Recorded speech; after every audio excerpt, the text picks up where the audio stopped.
Internet வந்தப்புறம் எல்லாமே online ஆயிடுச்சு. தியேட்டரில் போய் மூவி பார்த்துட்டு இருந்த நாம, இப்போ நெட்ஃப்ளிக்ஸ், பிரைம்னு மாறிட்டோம். கடையில் போய் ஷாப்பிங் பண்ணிட்டு இருந்த நாம, இப்போது அமேசான், ஃப்ளிப்கார்ட்டில் ஷாப்பிங் பண்ணிகிட்டு இருக்கோம். புக் இப்போது புக் கிண்டில் ஆயிடுச்சு. அதே மாதிரி நாம் சேர்த்து வைக்கிற காசு, சொத்து, தங்கம் எல்லாம் ஆன்லைனில் சேஃபாக இருந்தால் எப்படி இருக்கும்? இந்த கிரிப்டோ கரன்சிங்கிறதும் அதே மாதிரி தான். இப்போ நீங்கள் பணக்காரன் எப்படி இன்னொரு ஆளுக்கு ப்ரூவ் பண்ணுவீங்க? உங்ககிட்ட அதிகமாக சொத்து இருக்கலாம், அல்லது தங்கம் அதிகமாக இருக்கலாம், அல்லது அதிகமாக காசு இருக்கலாம். இது எல்லாமே நம்ம கண்ணால் பார்க்க முடியும், தொட்டும் உணர முடியும். ஆனால் கிரிப்டோ கரன்சிங்கிற காசை நேரடியாக பார்க்க முடியாது, தொட்டு உணரவும் முடியாது. டிஜிட்டலாக அதை கம்ப்யூட்டர்லேயோ ஃபோன்லேயோ வாங்கி வச்சுக்கலாம். மார்க்கெட்டில் நிறைய கிரிப்டோ கரன்சி இருக்குது. அதில் டாப்பில் இருக்கிற பிட்காயின் பற்றி பார்க்கலாம். நாம் கையில் வச்சுருக்கிற காசை யார் பிரிண்ட் பண்ணுறது? நம்ம நாட்டோட சென்ட்ரல் பேங்கு, அதுதான் நம்ம ரிசர்வ் பேங்கு. நாட்டோட பொருளாதார தேவைக்கு ஏற்ற மாதிரி கவர்மெண்ட்டு சப்போர்ட்டோட பணத்தை பிரிண்ட் பண்ணிப்பாங்க, அதை கண்ட்ரோலும் பண்ணிப்பாங்க, தேவைப்பட்டால் நம்மக்கிட்டேருந்து எடுத்துப்பாங்க. ஆனால் இந்த கிரிப்டோ கரன்சி இல்லது பிட்காயின்ங்கிறது ஒரு கம்ப்யூட்டர் ப்ரோக்ராம் மூலமாக ஆன்லைனில் க்ரியேட் பண்ணுறது. அது பிளாக் செயினுங்கிற அட்டகாசமான டெக்னாலஜியை யூஸ் பண்ணி ரொம்ப செக்யூர்டாக க்ரியேட் பண்ணது. இதை ப்ரைவேட் மணின்னு கூட சொல்லலாம். ஏன்னா இதை நம்மளே மேனேஜ் பண்ணிக்கலாம், யாரும் இதை கண்ட்ரோல் பண்ண முடியாது. நம்ம காசை யாருக்காச்சும் அனுப்பணுன்னா நம்ம பேங்க் அக்கௌண்ட்டில் இருந்து இன்னொரு ஆளோட பேங்க் அக்கௌண்ட்டுக்கு தான் அனுப்ப முடியும். நமக்கும் இன்னொரு ஆளுக்கும் நடுவில் பேங்க்குன்னு ஒரு சிஸ்டம் இருந்து நம்ம மணியை மேனேஜ் பண்ணுது. நம்ம பேங்க் இப்போது எஸ்பிஐனா நம்ம அனுப்புகிற ஆளோட பேங்க் அக்கௌண்ட்டு ஐசிஐசிஐ இருந்தால் நம்ம பண்ணுற டிரான்சாக்ஷனோட ப்ரூஃபு நம்ம எஸ்பிஐ பேங்க் ரெக்கார்ட்லேயும் அவங்க ஐசிஐசிஐ பேங்கோட ரெக்கார்ட்லேயும் சேவ் ஆகி இருக்கும். இதைத்தான் சென்ட்ரலைஸ்டு லெட்ஜர் ஆஃப் டிரான்சாக்ஷன் சொல்கிறோம். அந்த ரெண்டு பேங்கையும் ஹேக் பண்ணால் நம்ம ரெக்கார்டு எல்லாம் எப்படி வேணால் மாற்ற முடியும், அழிக்கவும் முடியும். ஆனால் இந்த கிரிப்டோ கரன்சியை பொறுத்த வரைக்கும் நம்ம பர்ஸில் காசு வச்சுருந்த மாதிரி ஆன்லைனில் வாங்கி ஒரு வாலெட்டில் இந்த பிடிசியை சேவ் பண்ணி வச்சுருக்கலாம். யாருக்காச்சும் அனுப்பணும்னா நம்ம வாலெட்லேருந்து இன்னொரு ஆளோட வாலெட்டுக்கு ஈஸியாக இமெயில் அனுப்புன மாதிரி அனுப்பிடலாம். நம்ம பண்ணுற டிரான்சாக்ஷன் எல்லாம் பிளாக் செயின்னு இந்த பிடிசி சாஃப்ட்வேர் ஓடிக்கிட்டு இருக்கிற உலகத்தில் உள்ள ஆயிரக்கணக்கான கம்ப்யூட்டர்லையும் சேவ் ஆகி இருக்கும். இதைத்தான் டீசென்ட்ரலைஸ்டு லெட்ஜர்னு சொல்கிறாங்க. இதை யாரும் ஹேக் பண்ணி மாற்ற முடியாது. அப்படி ஹேக் பண்ணணும்னா இந்த பிடிசி சாஃப்ட்வேர் ஓடிக்கிட்டு இருக்கிற எல்லா கம்ப்யூட்டரையும் மாற்றணும், அது ரொம்ப கஷ்டம். இந்த பிட்காயினை டிஜிட்டல் கோல்டுன்னு சொல்லலாம், டிஜிட்டல் மணின்னு சொல்லலாம். ஏன்னா இதை பொருள் வாங்குறதுக்கு யூஸ் பண்ணலாம், தங்கத்தை மாதிரி வாங்கி எதிர்காலத்துக்குன்னு சேர்த்தும் வைக்கலாம்.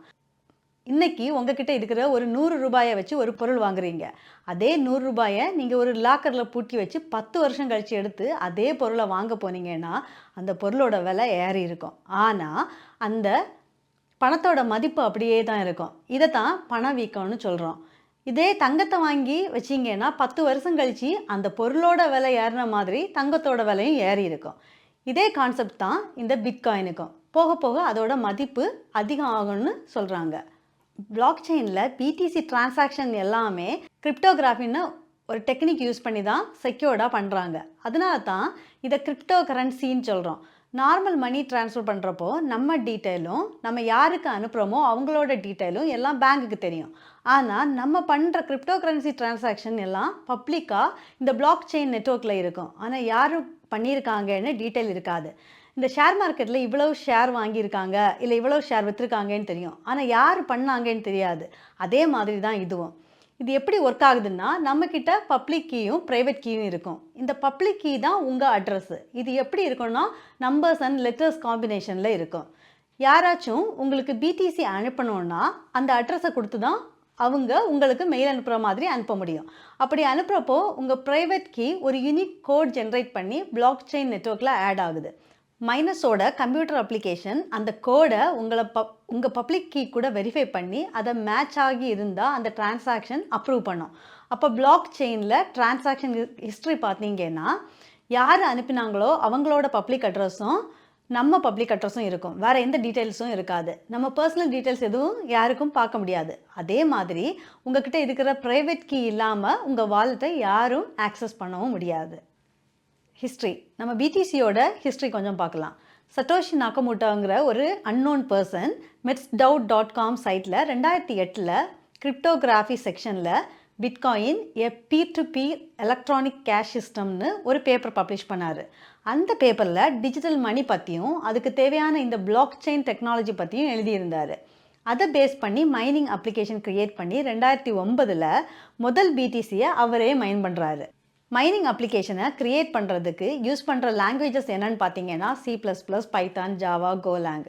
கொஞ்சம் கொஞ்சமாக இன்டர்நெட்டில் முழு நேரமும் இருக்கிறவங்களுக்கும் இதை பற்றி தெரிய வருது. இந்த அப்ளிகேஷன் ஓடிட்டு இருக்கிறப்போ என்ன நடக்குதுன்னா, மார்க்கெட்டில் யாராச்சும் பிடிசி வாங்குறாங்கன்னா அல்லது விற்கிறாங்கன்னா அல்லது பிடிசியை வச்சு என்ன டிரான்சாக்ஷன் நடந்தாலும் இந்த அப்ளிகேஷன் ஆட்டோமேட்டிக்காக அதை வெரிஃபை பண்ணி இந்த டிரான்சாக்ஷனை கம்ப்ளீட் பண்ணும். நம்ம மணி ட்ரான்ஸ்ஃபர் பண்ணுறப்போ பேங்க் ப்ராசஸ் பண்ணுற மாதிரி. இந்த டிரான்சாக்ஷன் நடந்ததும் உலகத்தில் உள்ள எல்லா பிடிசி அப்ளிகேஷன் ரன் ஆகிட்டு இருக்கிற கம்ப்யூட்டர்லேயும் சேவ் ஆகிரும். ஒரு சர்டைன் நம்பர் ஆஃப் டிரான்சாக்ஷன் நடந்ததும் அது எல்லாம் சேர்ந்து ஒரு பிளாக்கை க்ரியேட் பண்ணும். அப்படி க்ரியேட் ஆகிற பிளாக் ஏற்கனவே இருக்கிற செயினில் ஆட் ஆயிரும். அதுதான் பிளாக் செயின்னு சொல்கிறாங்க.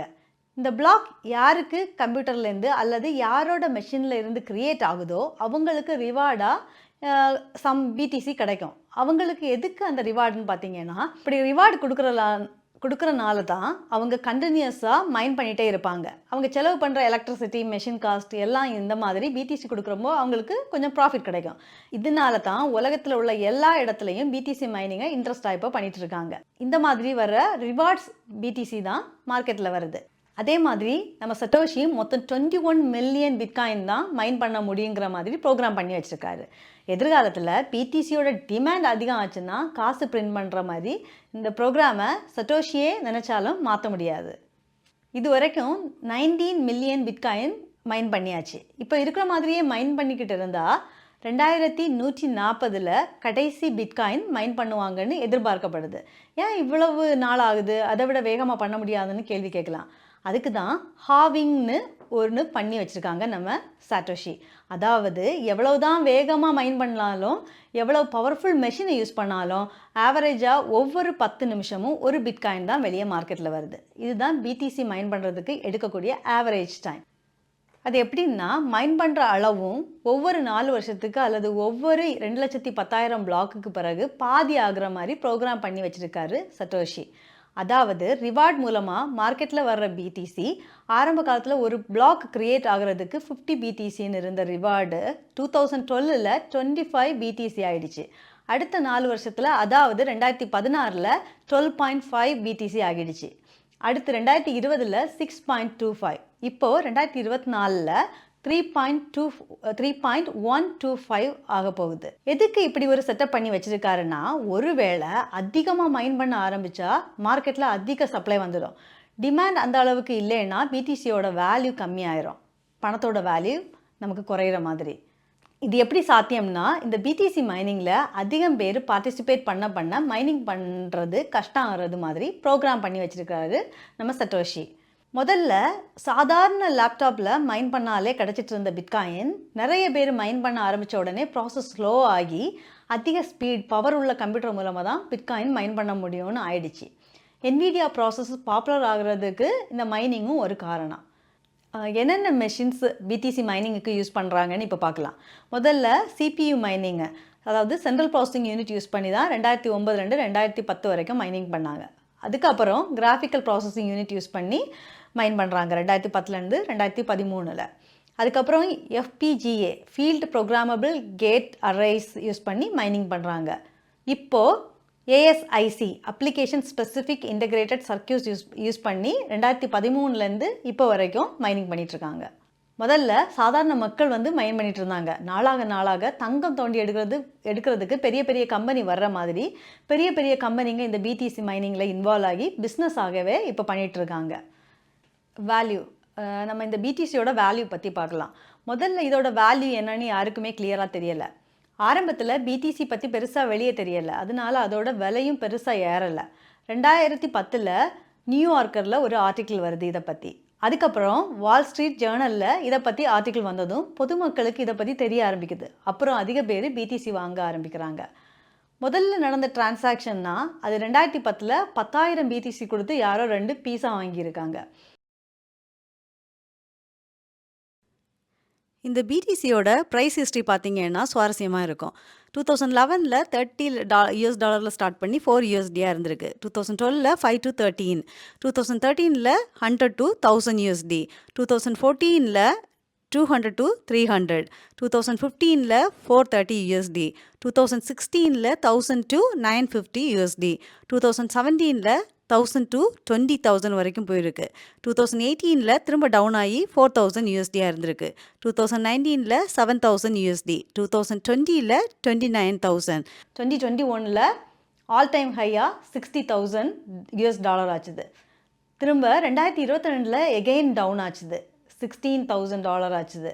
அதுக்கப்புறம் இப்போ 2024ல் ஆல் டைம் ஹையா $69,000 இருக்குது. இந்த பிட்காயினோட யூசஸ் பற்றி பார்க்கலாம். காசு கொடுத்து பொருள் வாங்குற மாதிரி இந்த பிட்காயின் வச்சு ஷாப்பிங் பண்ண முடியும். அடுத்ததாக பார்த்தீங்கன்னா, இப்போ நார்மல் மணி ட்ரான்ஸ்ஃபர் பண்ணுறதை விட பிடிசி டிரான்சாக்ஷன் வந்து ரொம்ப ஃபாஸ்ட்டாக இருக்கும். இது லோக்கலாக இருந்தாலும் சரி, இன்டர்நேஷ்னல் டிரான்சாக்ஷனாக இருந்தாலும் சரி. முக்கியமாக பிட்காயின் வாங்குகிற ரொம்ப பேர் அதை ஒரு முதலீடாக தான் பார்க்குறாங்க. ஏன்னா இதுக்கும் தங்கத்துக்கும் நிறைய ஒற்றுமை இருக்குது. தங்கமும் மைன் பண்ணி தான் எடுக்கிறாங்க, பிட்காயின் க்ரியேட் பண்ணுறதையும் நம்ம மைனிங் தான் சொல்கிறோம். கோல்டும் ரேராக லிமிட்டடாக தான் கிடைக்குது, பிட்காயினும் லிமிட்டாக தான் மைன் பண்ண முடியும். தங்கத்தோட விலை வந்து ஏறியும் இறங்கியும் இருக்கும், அதே மாதிரி தான் பிட்காயின். தங்கத்தோட விலை ஆரம்ப காலத்தில் இப்படி தான் அநியாயத்துக்கு ஏறிச்சு இறங்கிச்சு, போக போக ஸ்டெடி ஆயிடுச்சு. அதே மாதிரி இப்போது ஒரே அடியாக ஏறி இறங்கி இருக்கக்கூடிய பிட்காயின் எதிர்காலத்தில் தங்கம் மாதிரி ஸ்டெடியாக இருக்கும்னு சொல்கிறாங்க. வெளிநாட்டில் வேலை பார்க்குறவங்க இந்தியாவுக்கு காசு அனுப்புறதுக்கு பதிலாக பிட்காயின் வாங்கி அங்கே ஊரில் உள்ளவங்களுக்கு அனுப்பி அங்கே பிட்காயினை விற்றுட்டா எக்ஸ்சேஞ்ச் ரேட்டு சார்ஜெலாம் கம்பேர் பண்ணும்போது லாபமாக இருக்குன்னு சொல்கிறாங்க. நிறைய தொண்டு நிறுவனங்கள் இப்போது பிட்காயினை அக்செப்ட் பண்ணுறாங்க. இதனால் வளர்ந்த நாடுகள்கிட்டேருந்து இங்கே காசு வரப்போ தேவையில்லாமல் இடைத்தரகர் செலவு எதுவும் இல்லாமல் இவங்களுக்கு சேர்ந்துடுது. பிட்காயின் பற்றி தெரியாத அல்லது பிடிசி பற்றி நாலேஜ் கம்மியானவங்க நிறைய பேர் இருக்காங்க. அவங்க எல்லாம் வாங்க ஆரம்பித்தா இதோட டிமாண்ட் இன்னும் அதிகமாயிரும், விலையும் ஏறும்னு சொல்கிறாங்க. இந்த பிட்காயினோட டிஸ்அட்வான்டேஜ் பார்க்கலாம். தங்கத்தில் உள்ள அட்வான்டேஜ் அதை நகையாக செஞ்சு போட்டுக்கலாம், ஆனால் பிட்காயினை ஃபிசிக்கலாக நம்ம பார்க்க முடியாது. ஷாப்பிங் பண்ணலான்னு சொல்கிறாங்க, ஆனால் பொதுமக்களுக்கு தெரிகிற மாதிரி இடங்களில் இது வரைக்கும் பிடிசி பண்ணின மாதிரி தெரியலை, அல்லது நானும் எதையும் பார்க்கல. எலான் மஸ்க் கூட முதல்ல பிட்காயினை அக்செப்ட் பண்ணுவேன்னு சொன்னார், அதுக்கப்புறம் என்விரான்மெண்ட் கேடுன்னு சொல்லிட்டு அதையும் நிறுத்தி வச்சுட்டாங்க. மைக்ரோசாஃப்ட்டு முன்னாடி வந்து பிட்காயின் பேமெண்ட் ஆப்ஷன் வச்சுருந்து இப்போ இல்லை, அவங்களும் என்விரான்மெண்ட்டை மைண்டில் வச்சு தான் அதை நிறுத்திட்டாங்க. இந்த பிடிசி மைன் பண்ணுறதுக்கு அதிகமான எலக்ட்ரிசிட்டி வீணாகுது, வேஸ்ட்டும் அதிகமாகுது. இதனால சுற்றுப்புற சூழல் வந்து பாதிக்கப்படுறது. இப்போ என்ன பிஸ்னஸ் பண்ணாலும் என்விரான்மெண்ட்டில் எஃபெக்ட் பண்ணாத மாதிரி இருக்கிற மாதிரி தான் பார்த்துக்கிறாங்க. இது பிடிசி விஷயத்தில் பெரிய டிஸ்அட்வான்டேஜ். இப்போ ஸ்டாக் மார்க்கெட் ஜாம்பவன்களான இப்போ வாரன் பஃபெட்டு, நம்ம அனந்த் ஸ்ரீனிவாசன் சார் எல்லாருமே பிட்காயினை பற்றி நெகட்டிவாக தான் பேசுவாங்க.